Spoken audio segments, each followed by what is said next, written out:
Hey YouTubies! Okay, another 5-minute review. This time I saw Julia's Eyes, or Los Ojos de Julia. Okay, so this film was awesome. I really enjoyed it.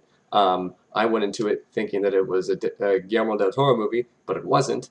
I just hit my timer for the 5-minute mark, so I'm going to keep this to 5 minutes because another 5-minute review. So I'm going to make this quick. My thoughts were scattered. Blah! Anyway, the movie. So, what was cool about it is I really enjoyed it. It did some great cinematography things. Okay, let's rewind a bit, shall we? The movie isn't like a typical horror movie. There is some gore. That's not what it's about.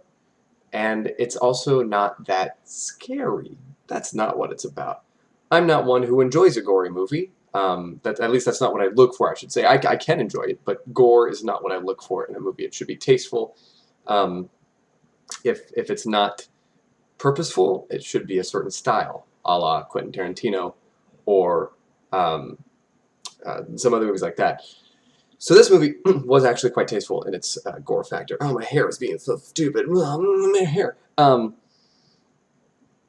the point of this movie was more of a thriller. It was more of a psychological thriller and more of a character study and putting the audience in the body of that sounds weird. Putting the audience in the shoes of the character who is the protagonist. Now I'm going to spoiler the crap out of this movie, so just be warned. So the movie is about a woman who has a twin sister, and they both have a degenerating disease, and so they will eventually lose their eyesight. And I think the older sister, anyway, they're twins.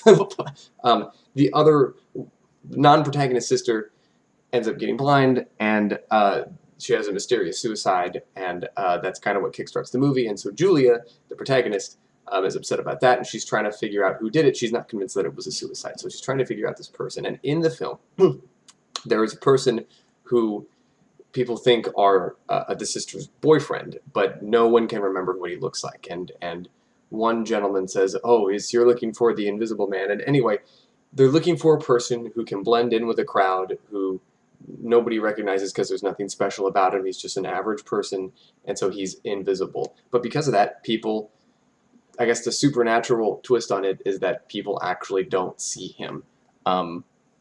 But I think it's supposed to be more metaphorical. I think it's supposed to be more psychological, and I think it's supposed to represent how people in this world can just be not memorable in our life. We'll meet somebody and maybe we're like, "Oh, that was who? I don't even know who you're talking about," when we're actually talking about someone that you had met like the day before, if you're following me. Anyway, 3 minutes. So that's what the movie was about. I enjoyed it because especially, oh my god, you have to watch this movie if just for like the last half hour, 45 minutes, something like that, because she undergoes a treatment when she can't see, and when she undergoes an eye transplant, and so she keeps bandages on her eyes for like a week, and so they show kind of like scenes throughout her when a nurse is taking care of her.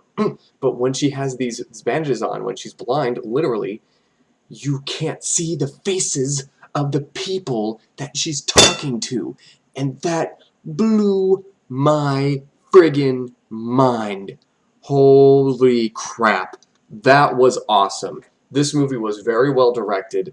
Is it the best scary movie or thriller that I've seen? No, but this movie was very, very good. If you're looking for a unique take on a horror movie or thriller or psychological thriller or scary movie, watch this. Yes, well, if I can just interrupt you for a second, thank you very much. Now, see, for starters, the movie, it did have some predictability problems, even though it wasn't that predictable as other movies, and also Guillermo del Toro's name was on the beginning of the credits, even though he wasn't actually the director of this film. Ned, would you just leave? Okay, well, Ned does bring up a good point. I understand why they did it. I believe that in this case it was a marketing technique, and they probably got the movie funded fully. So there is that. It did kind of trick me, though, at first, that I did think that this was Guillermo del Toro who directed it, but it didn't, because you know what? I pay attention and I read the credits and I read the IMDb's and things like that. So anyway, for this movie, I give it a very strong 8 out of 10.